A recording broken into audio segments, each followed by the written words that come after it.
नमस्कार, मी भाऊ तोरसेकर. तुम्ही बघत आहात प्रतिपक्ष. मित्रांनो, आज 3 डिसेंबर आहे. मी बोलतोय दुपारी 1 वाजत आलेला आहे आणि जवळजवळ 4 राज्यांच्या निवडणुकांचे निकाल स्पष्ट झालेत असं म्हणता येईल. अजूनही मतगणना चालू आहे, मतमोजणी चालू आहे आणि शेवटचे आकडे यायला अजून काही तास लागतील. पण एक गोष्ट स्पष्ट झाली की राजस्थान, मध्य प्रदेश, छत्तीसगड ही राज्य भाजपने स्पष्ट बहुमताने जिंकलेली आहेत आणि तेलंगणामध्ये 10 वर्ष सत्तेत बसलेले के चंद्रशेखर राव यांनी सत्ता गमावलेली आहे. या एकूण मतदानाच्या आकडेवारीचा लोकसभेवर किती परिणाम होईल, पुढच्या 5-7 वर्षाच्या राजकारणावर काय परिणाम होईल, या राज्यामधल्या मतदानाचे जे आकडे आहेत, निकाल आहेत, याचा एकूण देशाच्या राजकारणावर कसा परिणाम होऊ शकतो याचं विश्लेषण येणाऱ्या महिन्यात, 1.5 महिन्यात वेगवेगळ्या व्हिडिओतून मी करणार आहे. कारण आपलं तुम्हाला माहिती आहे की प्रतिपक्ष हे लोकांना राजकारण समजून घ्यायला मदत करणारं यूट्यूब चॅनेल आहे. त्यामुळे त्याचा तपशील नंतर येईल.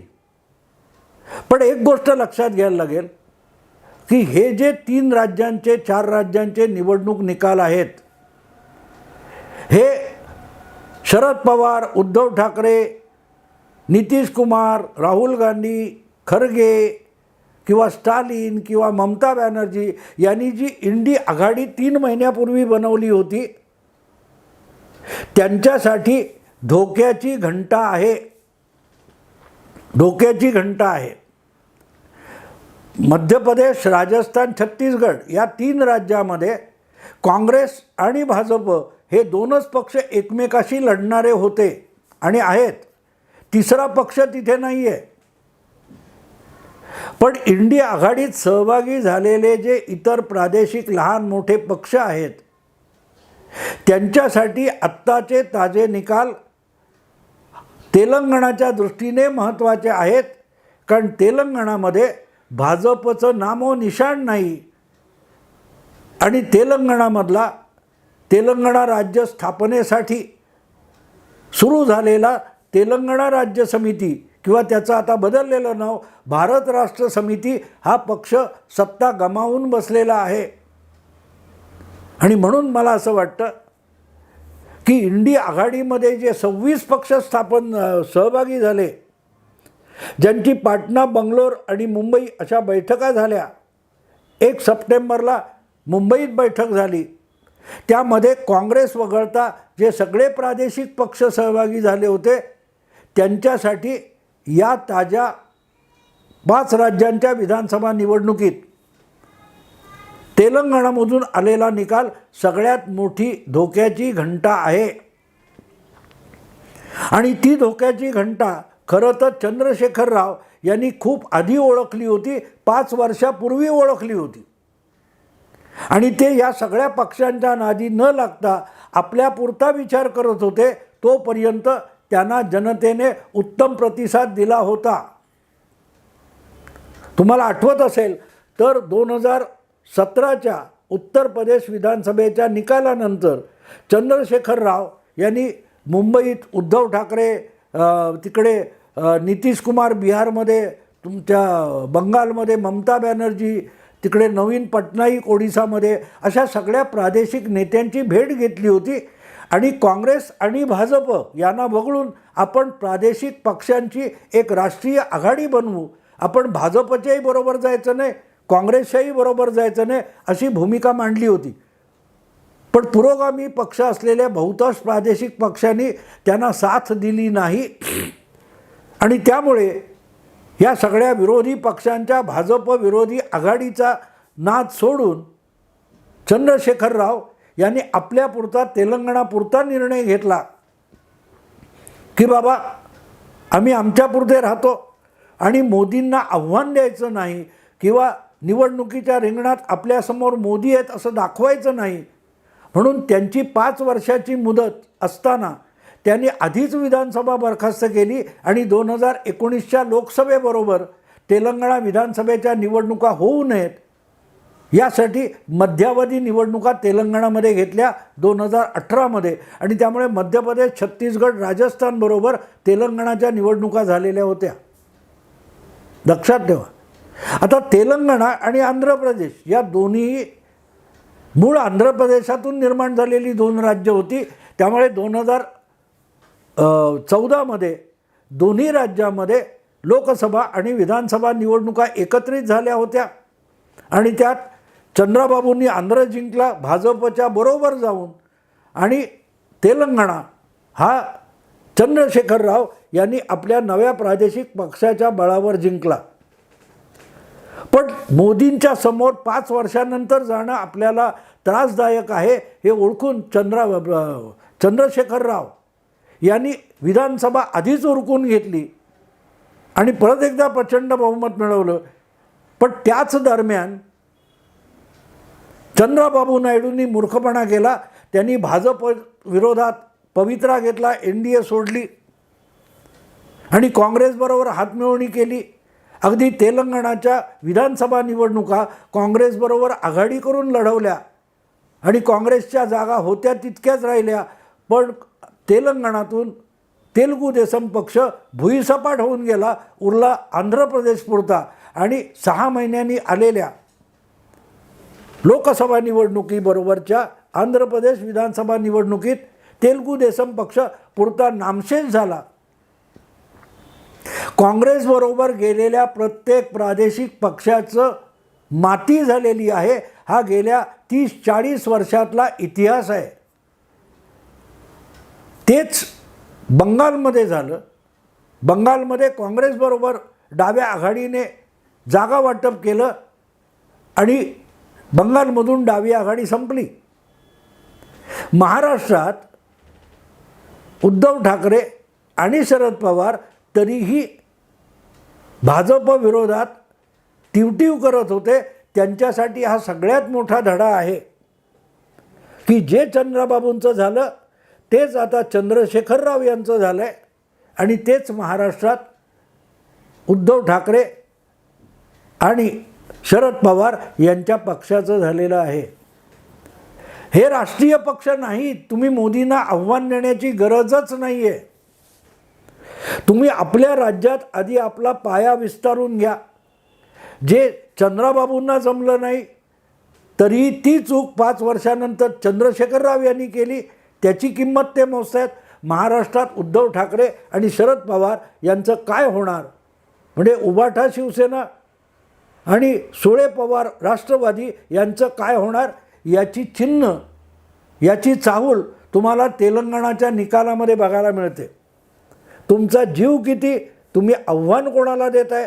काल परवा अजितदादांच्या आरोपांना उत्तर देताना शरद पवार म्हणाले देशामध्ये बदलाची, परिवर्तनाची हवा आहे. परिवर्तन कुठलं झालं? छत्तीसगड आणि राजस्थानमध्ये काँग्रेसची सत्ता गेली. याला परिवर्तन म्हणतात शरद पवार. ते ज्या गटात आहेत, इंडिया आघाडी ही काँग्रेसच्या नेतृत्वाखाली स्थापन झाली आहे आणि त्याच पक्षाच्या, म्हणजे इंडिया आघाडीतला सर्वात प्रमुख पक्ष जो आहे त्याने 2 राज्यात असलेली सत्ता गमावली.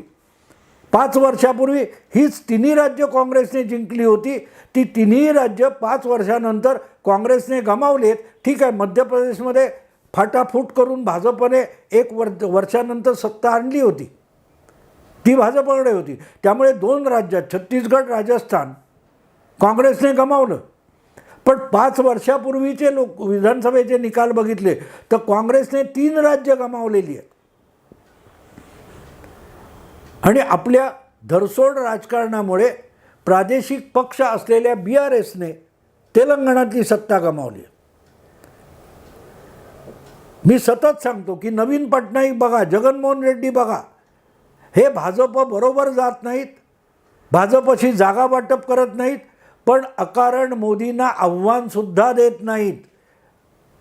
आणि 5 वेळेला नवीन पटनाईक निवडणुका जिंकून येऊ शकलेले आहेत. ममता बॅनर्जीसुद्धा बंगालच्या राजकारणामध्ये भले भाजप विरुद्ध असतील, दिल्लीत सुद्धा भाजप विरुद्ध असतील, पण बंगालमध्ये काँग्रेसबरोबर हातमिळवणी त्यांनी गेल्या 2 निवडणुका केलेली नाही आणि भाजप त्यांचं फार मोठं नुकसान करू शकलेला नाही. मग ती सुरसुरी महाराष्ट्रात उद्धव ठाकरे किंवा शरद पवार यांना असायचं काही कारण आहे का? भाजप 300पेक्षा अधिक जागा घेऊन आलाय. शरद पवारांच्या पक्षाला कशावशा लोकसभेत 4 जागा जिंकता येतात, विधानसभेत 100 जागासुद्धा निवडून आणता येत नाही. स्वबळावर आघाड्या करून सुद्धा 100ही गाठता येत नाहीत.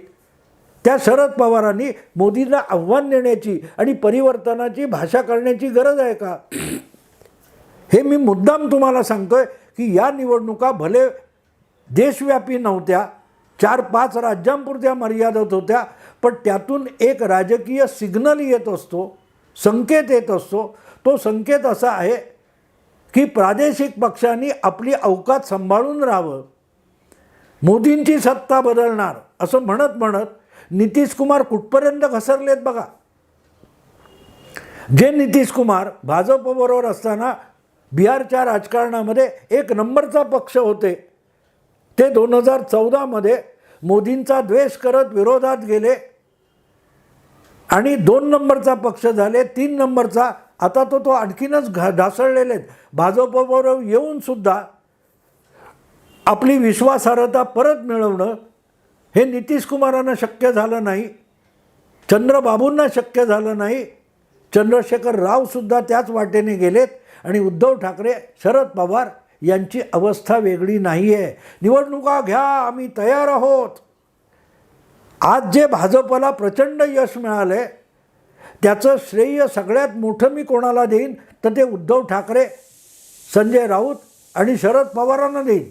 कारण तुम्हाला आठवत असेल काही महिन्यांपूर्वी किंवा गेल्या वर्षी असेल, लोकसभेत बोलताना पंतप्रधान नरेंद्र मोदी यांनी एक उपहासात्मक गोष्ट सांगितली होती की विरोधी पक्षांना असं मोठं वरदान मिळालेलं आहे की ते मला शाप देतात, त्याचं वरदान होतं. म्हणजे संजय राऊत यांनी 4 पैकी 5 राज्यामध्ये किंवा 5 पैकी 4 राज्यामध्ये काँग्रेस सत्तेवर येणार आणि भाजपची धुळधाण उडणार असा जो शाप दिला अवघ्या 48 तासापूर्वी, त्याचा फायदा भाजपला किती मिळाला आहे बघा. ज्या छत्तीसगडमध्ये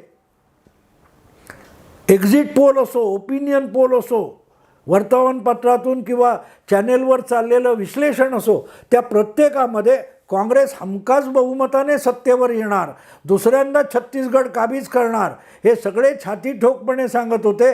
त्या छत्तीसगडमध्ये सुद्धा काँग्रेसचा पराभव झाला आहे आणि भाजप जिंकताना दिसते.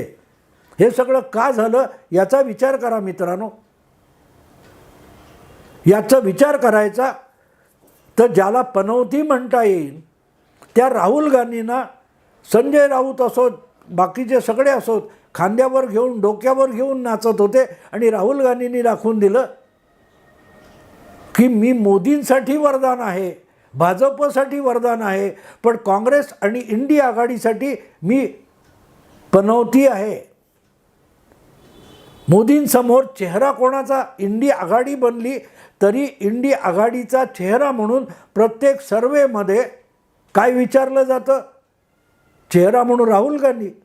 आणि ते राहुल गांधी ज्या वेळेला काँग्रेसला पनौती ठरतात त्यामुळे आपोआपच काँग्रेस ज्या आघाडीत असेल त्या आघाडीसाठी सुद्धा राहुल गांधी ही पनौती झालेली आहे. मोदींना पनौती म्हटलं राहुल गांधींनी, याच्यावरून गदारोळ झाला होता. पण मतदाराने, भारताच्या आणि या 3 राज्याच्या मतदाराने दाखवून दिलं की निवडणुकीत आणि राजकारणात कोण वरदान आहे आणि कोण पनौती आहे. आता अर्थातच तेलंगणामध्ये ते कोण रेवंत रेड्डी म्हणून काँग्रेसचे आहेत, त्यांनी जी मेहनत घेतली आणि चंद्रशेखर राव यांनी ज्या चुका केल्या त्या चुकांचा लाभ काँग्रेसला मिळालेला आहे. पण अर्थातच श्रेय हे राहुल गांधींना जाणार. राहुल गांधी आणि प्रियंका गांधी यांनी तेलंगणामध्ये मेहनत घेतली म्हणूनच काँग्रेस पक्षाला परत एकदा पुनरुज्जीवन झालेलं आहे. पण हे म्हणताना एक विसरू नका की 2018ची विधानसभा निवडणूक असो, 2019ची लोकसभा निवडणूक असो आणि आता 2023ची विधानसभा निवडणूक असो, या प्रत्येक निवडणुकीमध्ये भाजपच्या जागा जास्त निवडून आलेल्या नाहीत, फारशा वाढलेल्या नाहीत. नजरेत भरावे असा भाजपचा आकडा तेलंगणात दिसणार नाही, पण नजरेत भरण्यासारखं मतांची टक्केवारी भाजप तेलंगणात वाढवत चाललेला आहे. याच पद्धतीने कर्नाटकमध्ये गेल्या 30 वर्षामध्ये भाजप हळूहळू करत दुसऱ्या नंबरपर्यंत पोहोचला आणि दुसऱ्या नंबरवरून 1 नंबरपर्यंत सुद्धा 2-3 निवडणुकांमध्ये भाजप पोहोचला. त्याचा पाया तेलंगणामध्ये आता घातला गेलेला आहे. तेलंगणामध्ये भाजपने गेल्या विधानसभा निवडणुकीपेक्षा यावेळेला जवळजवळ दुपटीने मतं वाढलेली आहेत टक्केवारीमध्ये. आणि लोकसभेला सुद्धा आमदारापेक्षा जास्त खासदार तेलंगणातून भाजपने निवडून आणले होते. त्यामुळे राष्ट्रीय पातळीवर प्रादेशिक पक्ष हे काँग्रेस बरोबर गेले की संपणार. काही काळ त्याचा फायदा काँग्रेसला मिळेल, पण प्रादेशिक पक्षांना बांडगुळासारखं शोषून काँग्रेस आपलं अस्तित्व टिकवतो आहे आणि प्रादेशिक पक्ष नष्ट होत आहेत. हा या सगळ्या निवडणुकीचा निचोड आहे. आणि जिथे प्रादेशिक पक्ष नाहीत तिथे गुजरात असो, महाराष्ट्र, गुजरात, मध्य प्रदेश, राजस्थान, छत्तीसगड अशा राज्यामध्ये काँग्रेस आणि भाजपची थेट लढाई होते. त्यामध्ये काँग्रेस किती दुबळी आहे हे दिसून येतं. असो, मुद्दा मित्रांनो इतकाच आहे. मुद्दा असा आहे की इंडी आघाडी हा सगळ्या प्रादेशिक पक्षांसाठी शाप ठरणार आहे. हे मी आज लोकसभा निवडणुकीचे निकाल होण्यापूर्वी 6 महिने आधी सांगतोय. जर उद्धव ठाकरे यांची उबाटा शिवसेना, शरद पवारांचा राष्ट्रवादी किंवा नितीश कुमारांचा जदयू, ममता बॅनर्जींची TMC अशा पक्षांना आपलं राजकारणातलं अस्तित्व टिकवायचं असेल तर त्यांनी विनाविलंब मोदी विरोधाचं राजकारण सोडून इंडी आघाडी मोडीत काढली पाहिजे. कारण भाजप हे त्या प्रादेशिक पक्षांसाठी स्थानिक पातळीवरचं आव्हान असू शकतं, पण राष्ट्रीय पातळीवरचं आव्हान या सगळ्या प्रादेशिक पक्षांनी काँग्रेसच्या नादी लागून आपल्या अंगावर घेऊ नये. कारण त्याचा तोटा त्या पक्षांना होईल, काँग्रेसचा फायदाच होईल. पण भाजपला हरवण्यासाठी हे एवढं काँग्रेसला उपयोगाचं नाही आहे. पण काँग्रेस 44, 52, 60, 62पर्यंत टिकून राहील. पण प्रादेशिक पक्ष जसजसे मार खात जातील तसतसं त्याचं बळ काही काँग्रेसकडे जाईल, काही भाजपकडे जाईल. बंगालमध्ये आपण बघितलं, काँग्रेस घटली असेल, डावी आघाडी घटली असेल, पण ते बळ हे भाजपला मिळालं. आणि जो भाजप आजच्या तेलंगणासारख्या अवस्थेत बंगालमध्ये होता तो बघता बघता 2019च्या विधानसभा निवडणुका आणि 2019च्या लोकसभा निवडणुका आणि 2021च्या विधानसभा निवडणुका यामध्ये 2 नंबरचा पक्ष होऊन बसला. तेलंगणा त्याच वाटेवर निघाला आहे. आणि महाराष्ट्रात राष्ट्रवादी किंवा शिवसेना यासारखे जे प्रादेशिक पक्ष आहेत त्यांनी राष्ट्रीय पातळीवरच्या राजकारणात लुडबुडण्यापेक्षा आपलं राज्यातलं अस्तित्व टिकवण्यासाठी काँग्रेसच्या नादी लागू नये, आपला पाया भक्कम करावा. हाच या 4 राज्यांच्या निवडणूक निकालांचा काय म्हणतात तो संकेत आहे, सिग्नल आहे. समजने वाले को इशारा काफी है, वरना मरो. कोणी तुम्हाला वाचवू शकणार नाही. गळ्यात हार घालून कत्तलखान्याकडे धावत सुटलेल्या बोकडाला ब्रह्मदेवसुद्धा वाचवू शकत नाही. तर कुठलं विश्लेषण आणि कुठला सर्वे कसा वाचवणार? कुठला मीडिया आणि कुठल्या पत्रकारांना कॉन्ट्रॅक्ट देऊन अजेंडा म्हणून राबवून तुमची लोकप्रियता टिकत नसते. कारण पत्रकारांनी व्यक्त केलेली मतं निवडणूक आयोग मोजत नसतो. मतपेटीत मतदान यंत्रात पडलेली मतं मोजली जातात. हे ज्या दिवशी शिवसेना राष्ट्रवादीला कळेल, उद्धव ठाकरे शरद पवारांना कळेल त्या दिवशी त्यांच्या पक्षाचा पाया अधिक मजबूत होईल. चंद्रशेखर राव यांच्या BRSचं जे नुकसान झालं आहे यापासून उद्धव ठाकरे आणि शरद पवार यांनी धडा शिकणं आवश्यक आहे. संजय राऊत सुषमा अंधारे यासारख्यांना लगाम लावणं आवश्यक आहे. एवढंच बोलून थांबतो. आवडलं लाईक करा, शेअर करा, सबस्क्राईब करा. नमस्कार.